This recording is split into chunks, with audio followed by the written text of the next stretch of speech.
Hello বন্ধুরা, আশা করি সকলে ভালো আছেন।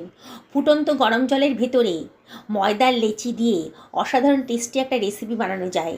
বাজার থেকে কিনতে গেলে কিন্তু অনেক খরচ পড়ে যাবে, আর বাড়িতেই বানিয়ে ফেলতে পারবেন এই সাধারণ রেসিপিটা। বন্ধুরা, রেসিপিটা আপনি শেষ পর্যন্ত দেখুন, আশা করি আপনাদের খুবই ভালো লাগবে। আমি এক বাটি দুধ নিয়ে নিয়েছি একটা বোলের ভেতরে। উষ্ণ গরম দুধ, এটা মানে হাত দেওয়া যায় আর কি। এর ভেতর দিয়ে দিলাম 2 টেবিল চামচ মতো চিনি, আর এর ভেতর দিয়ে দিচ্ছি আমি ইস্ট। আমি এখানে 1.5 টেবিল চামচ মতো ড্রাই ইস্ট ব্যবহার করেছি। এবারে এর ভেতরে আমি দিয়ে দিচ্ছি 2 টেবিল চামচ মতো সাদা তেল, দিয়ে এর ভেতরে দিয়ে দিলাম 1/4 টেবিল চামচ মতো লবণ। এবার সব কিছু আমি ভালো করে মিশিয়ে নিচ্ছি। খুব ভালো করে মেশাতে হবে।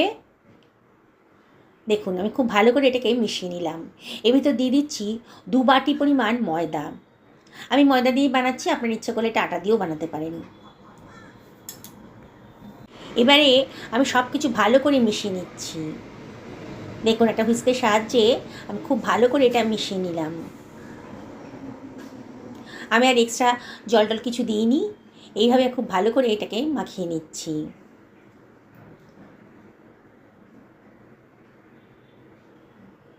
দেখুন কত সুন্দর করে এটা মাখানো হয়ে গেছে। এবার হাত দিয়ে মাখাতে হবে, তাই নিয়ে এবার এটাকে আমি হাত দিয়েই মেখে নিচ্ছি। দেখুন কতটা নরম হয়েছে। এইভাবে কিন্তু খুব নরম করে মাখতে হবে। আপনারা যদি ময়দার পরিমাণটা কম বেশি করেন, তাহলে ইস্টের পরিমাণটাও কম বেশি করে দেবেন। দেখুন কতটা নরম হয়েছে। এইভাবে মিনিটখানেক আমি ভালো করে মেখে নিলাম। নিয়ে এটাকে আমি ঢাকা দিয়ে রাখবো মিনিমাম আধ ঘন্টা থেকে 45 মিনিটের জন্যে। দেখুন 45 মিনিট বাদে কতটা নরম হয়ে গেছে। দেখুন কতটা ফুলে গেছে, ইস্ট দেওয়া আছে তো কতটা ফুলে গেছে দেখুন। আবার একটু হাত দিয়ে মাখিয়ে নিচ্ছি। এবারে আমি এর ভেতর দিয়ে দেবো 1.5 টেবিল চামচ মতো সাদা তেল। এবার তেলটা দিয়ে খুব ভালো করে মাখিয়ে নিচ্ছি। যত ভালো করে মাখাবেন ততই নরম তুলতুলে রেসিপিটা তৈরি হবে। আবারও হাত দিয়ে ভালো করে একটু ঠেসে ঠেসে মেখে নিচ্ছি। আবারও আমি ঢাকা দিয়ে রাখবো মিনিট 15-এর জন্যে। আমি একটা পেঁয়াজ নিয়ে নিয়েছি, পেঁয়াজের খোসাটা আমি ছাড়িয়ে নিচ্ছি। এবারে আমি পেঁয়াজের ওপরে সাদা অংশটা কেটে দিলাম, কেটে পেঁয়াজটাকে আমি কুচি কুচি করে কেটে নিচ্ছি। বন্ধুরা, অল্প খরচের ভেতরে দারুণ রেসিপি একটা তৈরি হতে চলেছে। আমার পেঁয়াজটা কুচি করে কাটা হয়ে গেছে। আমি এবার টমেটোটাকেও কুচি কুচি করে কেটে নিচ্ছি। টমেটোটাকেও আগে থেকে পরিষ্কার করে ধুয়ে রেখেছিলাম, কাটা হয়ে গেছে। এবার কতগুলো কাঁচা লঙ্কাকেও আমি কুচি কুচি করে কেটে নিচ্ছি। আমি কিন্তু কাঁচা লঙ্কাটাকেও আগে থেকে পরিষ্কার করে ধুয়ে নিয়েছি, বোটাটা ফেলে দিয়েছি। আমি কতগুলো আলু সেদ্ধ করে রেখেছিলাম, আলুর খোসাগুলোকে আমি ছাড়িয়ে নিলাম। আমি 3খানা মাঝারি সাইজের আলুকে সেদ্ধ করে রেখেছিলাম, আলুটাকে একটুখানি স্ম্যাশ করে নিচ্ছি, হাতা দিয়েই করছি। এবারে এটাকে সরিয়ে রাখলাম। একটা ফ্রাই প্যান গরম করতে দিয়ে দিয়েছি। এর ভিতরে দিয়ে দিচ্ছি 2 টেবিল চামচ মতো সাদা তেল। আজকে সাদা তেলেই করবো রান্নাটা। এবার দিয়ে দিচ্ছি 1/2 টেবিল চামচ মতো জিরে, আর এর ভিতর দিয়ে দিলাম কেটে রাখা পেঁয়াজটা, দিয়ে একটু ফ্রাই করে নিচ্ছি। পেঁয়াজের কালারটা একটু চেঞ্জ হয়ে গেছে দেখুন। এর ভিতরে আমি দিয়ে দিচ্ছি কতগুলো কারি পাতা, ফ্রেশ কারি পাতা ধুয়ে দিয়ে দিলাম। খুব সুন্দর একটা ফ্লেভার আসবে কারি পাতার জন্যে। আপনাদের কাছে কারি পাতা না থাকলে ধনে পাতাও দিতে পারেন। এবারে দিয়ে দিচ্ছি কেটে রাখা টমেটো কুচিটা,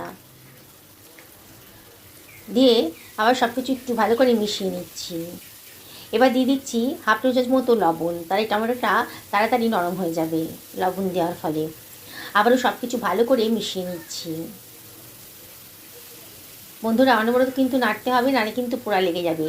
1/4 টেবিল চামচ মতো হলুদের গুঁড়ো আর 1/2 টেবিল চামচ মতো লঙ্কার গুঁড়োও দিয়ে দিলাম, আর দিয়ে দিলাম 1/2 টেবিল চামচ মতো জিরের গুঁড়ো, দিয়ে সব কিছু আবারও ভালো করে মিশিয়ে নিচ্ছি। এবার দিয়ে দিচ্ছি 1 টেবিল চামচ মতো, 1 টেবিল চামচ ঠিক না, 1.5 টেবিল চামচ মতো সুজি দিয়ে দিলাম। সুজি যা বাইন্ডিংসের কাজ করবে, আর খেতেও কিন্তু সুন্দর লাগবে। বুঝতেই পারছেন আমি একটা পুর বানাচ্ছি। দেখুন সুজিটা কিন্তু বেশ ভালো করে ভাজা হয়ে গেছে। এবার দিয়ে দিলাম স্ম্যাশ করে রাখা আলুটা দিয়ে আবার সব কিছু ভালো করে মিশিয়ে নিচ্ছি। অনবরত কিন্তু নাড়তে হবে। বন্ধুরা রেসিপিটা বানানো কিন্তু খুবই সোজা। একবার যদি দেখেন না, বিগিনার্সরা খুব সহজেই এটা বানিয়ে ফেলতে পারবেন। দেখুন ময়দাটা যদি মাখা থাকে তাহলে কিন্তু 10 মিনিটের মধ্যেই আপনি এই রেসিপিটা তৈরি করে ফেলতে পারবেন। এর ভিতরে দিয়ে দিলাম কেটে রাখা কাঁচা লঙ্কা কুচি আর একটুখানি আমচুর পাউডার আর একটুখানি বিট নুন। বিট নুনটা দিলে পরে কিন্তু দারুণ সুন্দর একটা টেস্ট আসবে। সব কিছু আবারও খুব ভালো করে মিশিয়ে নিচ্ছি। দেখুন খুব ভালো করে পুরটা তৈরি হয়ে গেছে আর পুরটা যথেষ্ট শুকিয়েও গেছে একদম। এবার এটাকে আমি ওভেনটা অফ করে এটাকে আমি ঠান্ডা করতে দিচ্ছি। একটু নাড়াচাড়া করে একটু ঠান্ডা করে নেবো পুরটাকে। এখনও বেশ গরম আছে। দেখুন এটা এবার ঠান্ডা হয়ে গেছে। এবার হাত দিয়ে একটুখানি মেখে নিচ্ছি। নিয়ে আমি এবার ছোটো ছোটো লেচির আকারে কেটে নিচ্ছি। লেচিগুলো করা থাকলে পরে আমার পুর ভরতে খুব সুবিধা হবে। সমস্ত লেচিগুলো আমি করে ফেললাম। এটাকে এবার সরিয়ে রাখছি। আমার ময়দার মাখাটা কিন্তু অনেকক্ষণ হয়ে গেছে। আবারও একটুখানি মেখে নিচ্ছি ঢাকাটা তুলে। দেখুন কতটা নরম হয়েছে আর একটা সেটও হয়ে গেছে কিন্তু। এবারে এর ভেতরে আমি দিয়ে দিচ্ছি একটুখানি শুকনো ময়দা।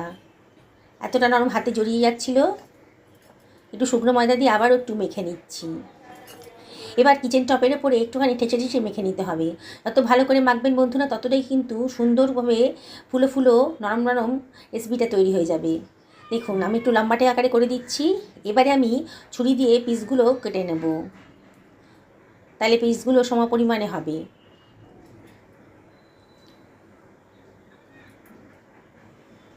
দেখুন আমি যে পরিমাণ ময়দা নিয়েছিলাম, মানে 2 বাটি ময়দা নিয়েছিলাম, তাতে আমার 7খানা লেচি তৈরি হয়েছে।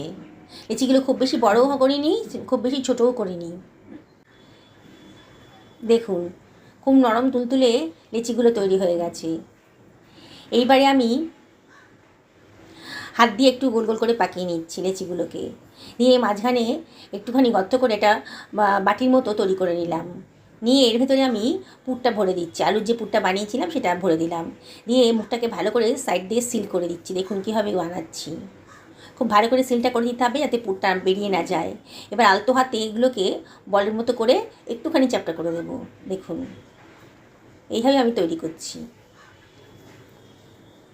আমি এটাকে একটু ময়দা ছড়িয়ে রেখেছি একটা পাত্রের ওপর, তারপরে এটাকে বসিয়ে রাখছি যাতে লেগে না যায়। আমি আরেকটাও বানিয়ে দেখাচ্ছি আপনাদেরকে।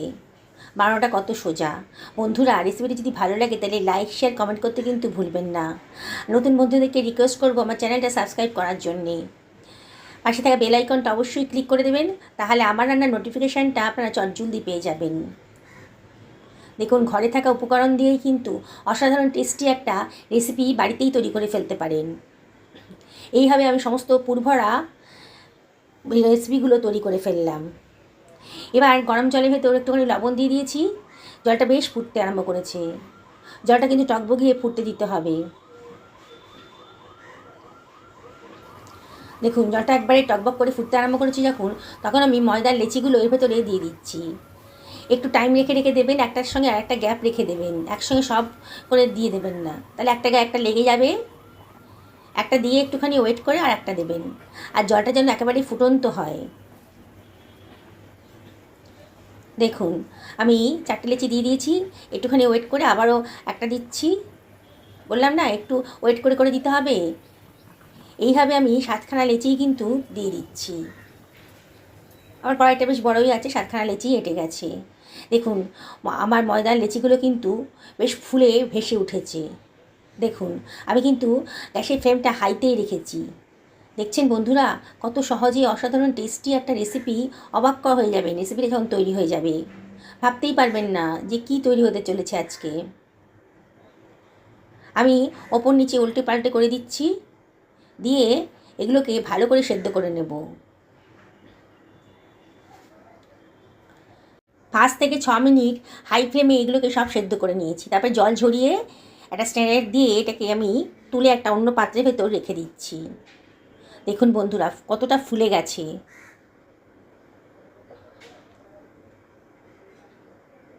এবারে এটাকে আমি একটু ঠান্ডা করে নেব।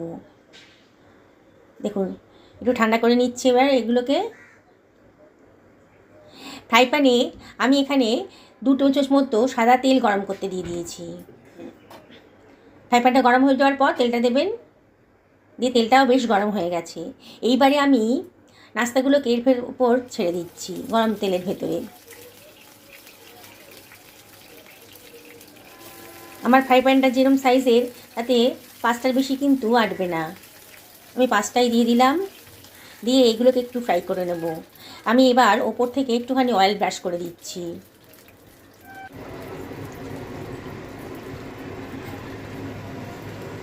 সবগুলো নাস্তার উপরে একটুখানি অয়েল ব্রাশ করে দিলাম। এবারে ওপর থেকে একটু ছড়িয়ে দিচ্ছি গোলমরিচের গুঁড়ো। দেখতেও ভালো লাগবে আর খেতেও খুব সুস্বাদু হবে। আর ওপর থেকে দিয়ে দিলাম একটু সাদা তিল, দেখতেও ভালো লাগবে। এবার আমি এটাকে উল্টে পাল্টে ভেজে নেব। সমস্তগুলোকে একটু উল্টে পাল্টে করে দিচ্ছি।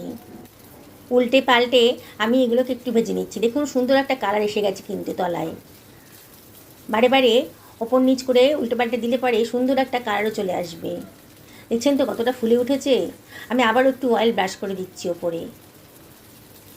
সামান্য একটু অয়েল ব্রাশ করে দেবেন, তার দেখতেই কত সুন্দর লাগবে, সুন্দর একটা কালারও চলে আসবে।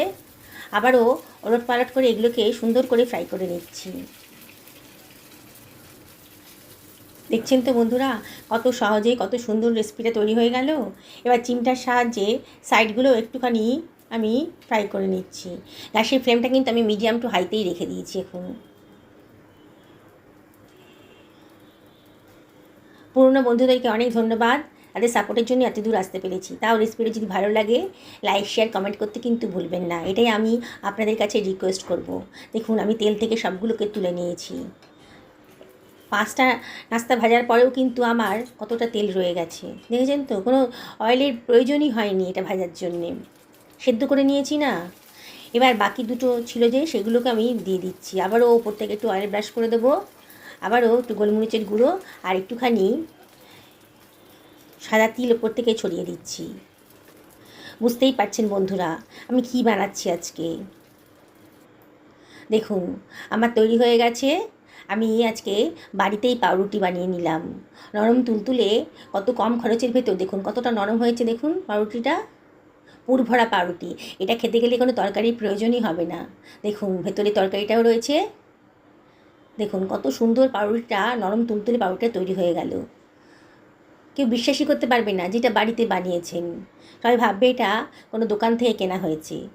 আমি আপনাদেরকে রিকোয়েস্ট করব একদিন অবশ্যই আমার মতন করে বানান। সকালে ভালো থাকুন এই কামনা করে আজকে ভিডিওটা এখানে শেষ করলাম। নমস্কার।